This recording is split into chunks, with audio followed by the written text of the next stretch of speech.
ఆయనతో నేను ఫోన్లో మాట్లాడి అన్నీ చాలా వివరంగా వివరించడం జరిగింది. అన్నీ వివరించిన తర్వాతనే నేను ఈ రాజీనామా పత్రాన్ని అధ్యక్షుల వారికి సమర్పించడం జరిగింది. ఒక్కొక్కరు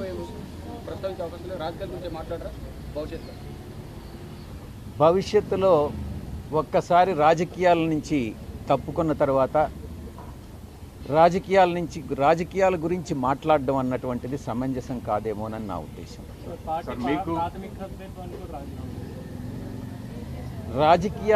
రాజకీయాల నుంచి తప్పుకున్న తర్వాత ఇక ప్రాథమిక సభ్యత్వం అన్నటువంటిది ఎలా ఉంటుంది? వెళ్ళిన తర్వాత రాజీనామా సమర్పించడం జరుగుతుంది. సార్, ఇది ఒక ప్లాన్ ప్రకారం జరుగుతుంది అనేది ఒక విమర్శ వస్తుంది. గతంలో టీడీపీ నుంచి ఎంపీలు బీజేపీకి వెళ్ళారు. అలాగే విజయసాయి రెడ్డి రాజీనామా చేసిన తర్వాత అలాగే వైసీపీ వాళ్ళు వెళ్ళిన తర్వాత బీజేపీలో చేరతారనే ప్రచారం జరుగుతుంది. నేను బీజేపీలో చేరతానని గతంలో ఏదైతే టీడీపీ వాళ్ళు రాజీనామా చేశారు. ఆయనకు బీజేపీ టికెట్ మళ్ళీ బీజేపీ ఆయన ప్లేస్ ని రీప్లేస్ చేసింది, ఆయనకే ఇచ్చింది. ఇప్పుడు మీరు రాజీనామా చేశారు, మీకు కూడా అట్లాంటిది వస్తుంది అనేది చర్చ నడుస్తుంది. నా సుదీర్ఘ రాజకీయ జీవితంలో నాకు తెలిసి నేను ఏ రోజు అబద్ధాలు చెప్పలేదు. ఒక హిందూ ధర్మాన్ని నమ్మినటువంటి వ్యక్తిగా, వెంకటేశ్వర స్వామిని నమ్ముకున్నటువంటి వ్యక్తిగా నేను అబద్ధాలు చెప్పను. అలా చెప్పుతాను అని ఎవరైనా నమ్మినట్లయితే అది మీ యొక్క విజ్ఞతకే వదిలేస్తున్నాను.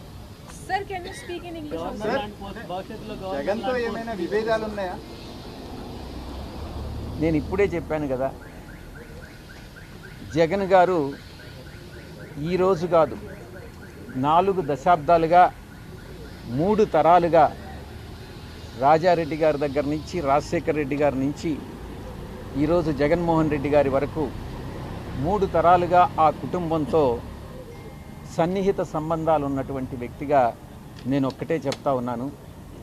ఈ జీవిత కాలంలో ఏ రోజు కూడా ఆ కుటుంబంతో విభేదాలు అన్నటువంటివి రావు, ఇంతవరకు లేవు, భవిష్యత్తులో కూడా వచ్చేటటువంటి అవకాశం అక్రమాస్తుల కేసులో మీరు కూడా ఉన్నారు అందులో కేసులు. సో ఈ కేసులకు సంబంధించినటువంటి వ్యవహారంలో బీజేపీ కానీ ఇతర పార్టీల నుంచి వస్తున్నటువంటి ఒత్తిడి వల్ల ఇటువంటి నిర్ణయం తీసుకున్నారనేటువంటి చర్చ కూడా జరుగుతుంది. ఏ అక్రమ ఆస్తుల కేసు?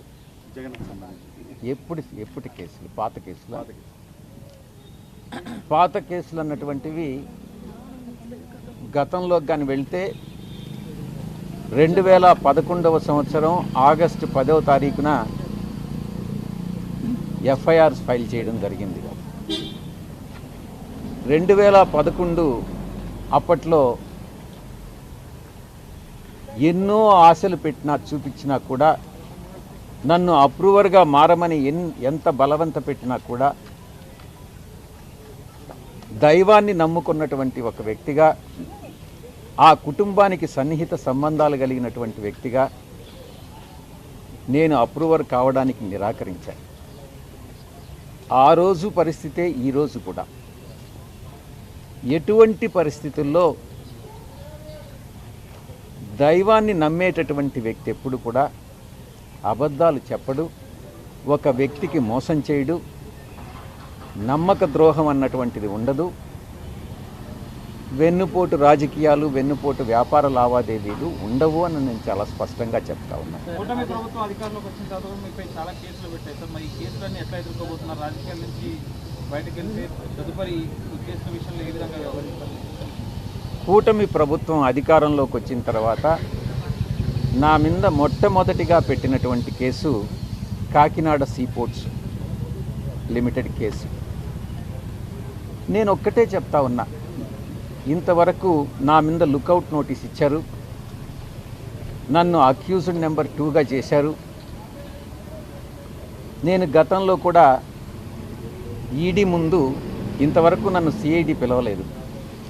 ఈడీ వాళ్ళు పిలిచినప్పుడు నేను ఒక్కటే చెప్పాను, ఆ వెంకటేశ్వర స్వామి సాక్షిగా కేవీ రావు అనేటటువంటి వ్యక్తి ఏదైనా ఒక సోషల్ ఫంక్షన్లో కలిస్తే నమస్తే నమస్తే అని చెప్పడమే కానీ ఆయనతో నాకు ఎటువంటి సన్నిహిత సంబంధాలు కానీ వ్యాపార లావాదేవీలు కానీ లేవు, నా మీద చేసినటువంటి ఆరోపణలన్నీ తప్పు అన్నటువంటిది చాలా స్పష్టంగా చెప్పడం జరిగింది.